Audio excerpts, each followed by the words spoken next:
नमस्कार दोस्तों। माध्यमिक आचार्य को लेकर के अब एक ऑफिशियल नोटिस बोल सकते हो जारी किया गया है।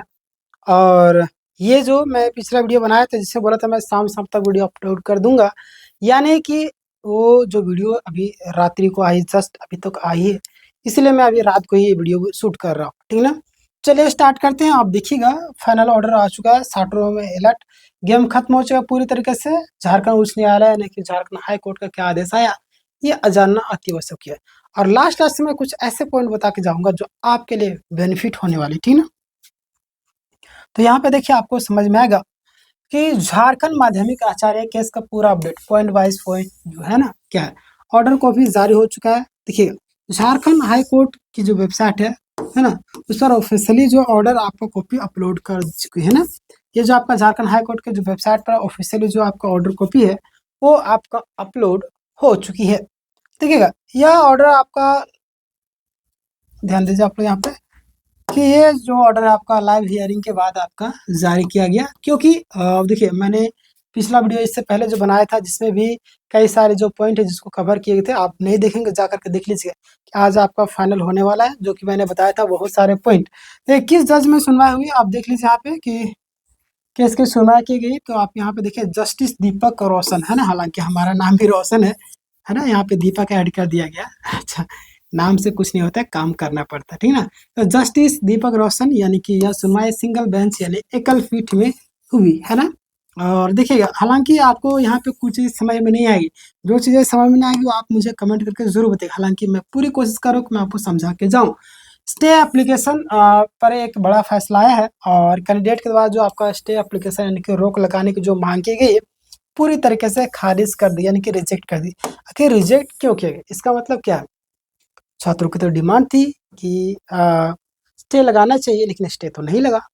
आखिर कहाँ पे चूक होगी जो स्टे नहीं लगा, है ना। तो ध्यान दीजिएगा क्योंकि अभी इसके लिए आपका एग्जाम पर कोई रोक अभी तक नहीं लगेगी। और फ्रेश जो आपका फाइलिंग का जो मतलब क्या, देखिए इसके पीछे अगर मैं आपको बताऊं तो शायद छात्रों के द्वारा वो पुख्ता प्रूफ नहीं दे पाए ये लोग, जिसके कारण स्टे लगा। स्टे कोई भी व्यक्ति कोर्ट ऐसे स्टे नहीं लगाते, कोर्ट को चाहिए प्रूफ, कोर्ट को चाहिए कागज, है ना। कोर्ट कागज की भूखी है, आप कागज दीजिए, वो जिंदे इंसान को मुर्दा कर देगी, मुर्दे इंसान को जिंदा कर देगी, है ना। जो गलत काम करे उसको सही साबित कर दिए, सही वाले को गलत कर दिए। तो कागज हम दे पाएंगे ना तब उसके अनुसार काम होगा, है ना। और थोड़ा रोकड़ा भी चलता है, समझ रहे ना। अभी केजरीवाल जो है वो उस महिला जज के बोल रही है कि आप हमारे केस को ना सुने, अन्यथा मैं कभी भी वहां पे कोर्ट में हाजिर नहीं होगा, है ना। नहीं हमारे कोई वकील दलील के लिए जाएंगे, जो होगा देखा जाएगा। हम सुप्रीम कोर्ट में अन्य किसी चीज़ के लिए रिट पिटीशन और भी कई सारी चीज़ों के लिए मैं तैयार हूँ, लेकिन आप हमारे जो केस है उसको सुनवाई नहीं करेंगे क्योंकि आप आरएसएस से मिले हुए, आपके जो फैमिली वाले हैं, है ना, बीजेपी जो सेंट्रल गवर्नमेंट जो सरकार है उसके साथ मिली हुई, ये सारे केजरीवाल का आरोप लगे थे। आप देखेंगे वीडियो, नहीं देखेंगे जा करके देखिएगा। तो इसी तरीके से यहाँ पे वही चीज़ें हो रही है कि कोर्ट जो है बिना प्रूफ के, है ना, बिना कागज के आपको फैसला नहीं देती है ना, अपने अनुसार वो काम करेगी। कोर्ट ने कहा कि यह केस आपका फ्रेश फाइलिंग के रूप में लिया जाएगा। आसान भाषा में कहे तो यह केस को अलग से नहीं चलाया जाएगा, समझ रहे। यानी कि जैसे अलग से चलाया जाए स्पेशल, तो वो उसके अनुसार इस केस को नहीं चलाया जाएगा, इस केस को अलग से नहीं चलाया जाएगा, यानी कि बल्कि इसे जो पहले से चल रहे सिमिलर केस में यानी कि पीआईएल के साथ जोड़ दिया जाएगा, है ना, मर्ज कर दिया जाएगा। जो आपका इसी के साथ में और भी कई सारे सिमिलर जो केस है उसके साथ में इसे मर्ज किया जाएगा, समझ रहे। पीआईएल के साथ टैग कैसे, पीआईएल के साथ टैग किया गया है ना, तो यहाँ से आपको समझना होगा।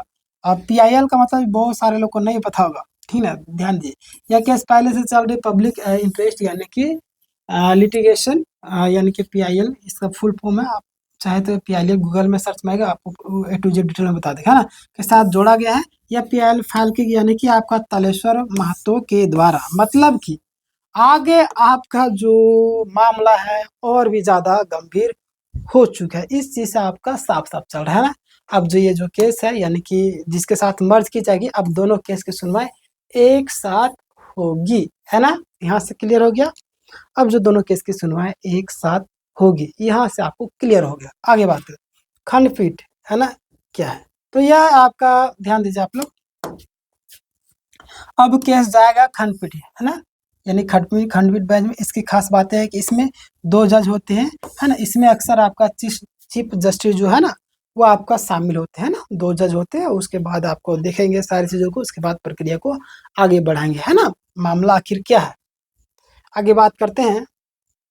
देखिए ऑलरेडी अगर है केस, है ना, उसके साथ मर्ज कर दी, यानी कि यहाँ पे अब सिंगल में जैसे क्या होता है ना कि अपने अनुसार चलते हैं। अब डबल में है कि क्या होगा, उसके साथ ऑलरेडी मर्ज है तो वो भी केस रहेगा, ये भी। तो दोनों को थोड़ा थोड़ा कम कम समय दे करके सुना जाएगा, है ना। यह सिंगल बेंच में ज़्यादा पावरफुल होता है, ठीक है ना। सिंगल बेंच क्यों खत्म किया गया, है ना, तो ध्यान दीजिए जज साहब का क्या कहना था। तो जज साहब का कहना था कि अगर अलग अलग बेंच में सुनाई करेंगे तो 2 अलग अलग जजमेंट आ सकते हैं, जिसलिए मतलब कि कन्फ्यूजन यानी कि कॉन्फ्लिक्ट हो सकता है। मतलब जाहिर सी बात है, अगर अलग अलग 2 केस है ना, तो अलग अलग अगर सुनेंगे तो फिर अलग अलग जजमेंट आ जाए, फिर तो कोई दिक्कत हो जाएगी, है ना। तो अलग अलग जजमेंट नहीं है, क्योंकि अलग अलग जजमेंट कैसे आ जाएगा भाई। हमारे वकील है वो अलग हिसाब से बात करें, उनकी मेंटेलिटी अलग होता है, वो कुछ अलग अलग प्रूफ देंगे। दूसरा का जो वकील है वो वही सेम केस में कुछ मिलता जुलता जो केस है उसमें अलग प्रूफ दे रहे, अलग सारी चीज दे रहे, तो उसके अनुसार अलग फैसला, किसी में हाँ आ जाए किसी में ना। पर आखिर मामला क्या है ना। तो इसलिए ये चाह रहे हैं कि दोनों का जो है ना एक साथ सुना जाए और दोनों में एक ही क्या किया जाएगा, फैसला दिया जाएगा, ताकि दिक्कत ना हो, ठीक है। ये अच्छी बात भी कह सकते हैं। इसीलिए केस को एक ही जगह में भेज दिया गया, है ना, डिवीजन बेंच में। यानी कि आगे बात करते हैं। नेक्स्ट जो डेट क्यों नहीं दी गई, क्योंकि अब जो है ना, अब यह केस सिंगल बेंच में खत्म हो चुका है। आगे की सुनवाई आपका, है ना, PLK में जिसमें मर्ज किया गया, है ना, जो आपका डिवीजन बेंच है उसमें आपको सुनवाई होगी। क्लियर। आगे बात करते हैं मीडिया रिपोर्ट की। अगर हम बात करें मीडिया रिपोर्ट के अनुसार, तो प्रभात खबर और भी कई सारे जो अलग अलग खबरें छाप रहे हैं। देखिए उसमें क्या गया, अंतिम राहत यानी कि स्टे से इनकार और केस को खंडपीठ में ट्रांसफर किया गया, है ना। ये सारी चीजें लिख रहे हैं वो लोग। खैर सबकी अलग अलग राय है, सबको अपने अपने हिसाब से लिखते हैं, है ना, सबकी मेंटलिटी एक जैसे नहीं होती। कैंडिडेट्स की क्या मांग रहा है, तो 50+ जो भी अभ्यर्थी है ना इंटरव्यू एप्लीकेशन वो डाल दी है। मुख्य मांग इनका क्या है कि ओरिजिनल जो आपका आंसर शीट है वो दिखाया जाए। बिल्कुल ठीक है, जाहिर सी बात है, दिखाना भी चाहिए। जब छात्र है मांग कर रहे हैं, वो उनका कितना मेहनत किए, क्या गलती है क्या नहीं है, मांग कर रहे तो करना चाहिए, है ना। मॉडल आंसर पर आपत्ति का जो आपका मौका दिया जाए, ठीक ना। एग्जाम डेट पर क्या असर पड़ेगा, तो यहाँ पे ध्यान दीजिए आप लोग। एग्जाम डेट जो आपका 8 मई तय है। अभी की स्थिति की बात करें, एग्जाम होने की पूरी संभावना, कोई भी स्टे नहीं है, समझ रहे हैं। यानी कि अब जो आपका एग्जाम 8 मई को संभावना बनी हुई। क्लियर। अगर इसमें कुछ बदलाव होता है तो मैं आपको जरूर बताऊंगा। चैनल में नए होंगे सब्सक्राइब, क्योंकि हजारों छात्रों की मैंने हेल्प की सहायक आचार्य में, तो माध्यमिक आचार्य में भी आप लोगों की जहां जरूरत पड़ी हर एक चीज को लेकर के, चाहे न्यूज से लेकर के जहाँ पर जरूरत हर एक जगह मैं हेल्प करने को तैयार हूँ, ठीक है ना। चलिए तो आगे हम बात करते हैं। ध्यान दीजिए आगे क्या होगा। तो अब यह मामला पूरा निर्भर करेगा, है ना, जो आपका मर्ज किया गया है ना उसमें जो सुनवाई पर क्या होता है। लेकिन इतने कम समय में 8 मई से पहले, है ना, सुनवाई प्लस में फैसला आना कंफर्म नहीं है, क्योंकि अभी देखिए आपके पास ज़्यादा टाइम भी नहीं है। एक आध सप्ताह का आपको समझिए क्या टाइम बचा हुआ है, ठीक ना। एक आध सप्ताह में इतना फास्ट हमें लगता है कोर्ट नहीं चलेगी। तो आप एग्ज़ाम के लिए ऑलरेडी तैयार रहिएगा, है ना। फाइनल कंक्लूजन की अगर हम बात करें तो स्टे आपका रिजेक्ट हो गया, है ना, और केस जो आपका PIL के साथ जोड़ दिया गया। सुनवाई आप डिवीजन बेंच में होगी और 8 मई को एग्जाम होने की पूरी संभावना है ना। तो आप इसके लिए तैयार रहिएगा, है ना, 8 मई को। क्लियर। तो ये सारी चीजें हैं जो आज की सुनवाई में हुआ। क्लियर। स्टूडेंट के लिए ज़रूरी सलाह आपके लिए कि कोर्ट में केस चलता रहेगा, हाँ चल भी रहा है ना। आपके हाथ में ये सारी चीज़ें नहीं है ना, लेकिन एग्ज़ाम आपके हाथ में। तो पूरी तरीके से प्रिपेयर होकर के तैयार कीजिए। हमारे चैनल से भी आप तैयारी कर सकते हैं। सुबह आपका 7 बजे से लेकर के रात्रि के 11 बजे तक सभी क्लासेस लाइव चलते हैं दोस्तों, है ना। तो आप लोग तैयारी में जुटे रहिए, हर एक दिन जुड़िएगा, ठीक है। आपका 10 से 15 दिन में जो आपका रिवीजन हो जाएगा। फिर एक बार आपको बेस्ट परफॉर्मेंस के साथ में एग्जाम को दीजिए, जो होगा देखा जाएगा। याद रखिए ज़िंदगी में एक चीज़ याद रखिए कि जो होता है अच्छे के लिए, इस माइंडसेट से अगर आप चलेंगे तो जीवन में कभी दुःख नहीं। सोचिए कि चलो जो होना था हो गया, अब आगे क्या करना है इसके बारे में सोचना है, ठीक है ना? मामला कोर्ट में चल रहा है, कोर्ट में क्या क्या डिसीजन आएगा सारी चीज़ तो फिर पता चल ही जाएगा, ठीक है ना? बाकी बात, चैनल में अगर नए हो सब्सक्राइब करना तो बनता है। इस वीडियो को हर एक ग्रुप में शेयर कीजिए ताकि सही जानकारी लोगों तक पहुँच सके। मिलते हैं नेक्स्ट वीडियो में, तब तक के लिए अपना ख्याल रखिए, मस्त रहिए, स्वस्थ रहिए। धन्यवाद।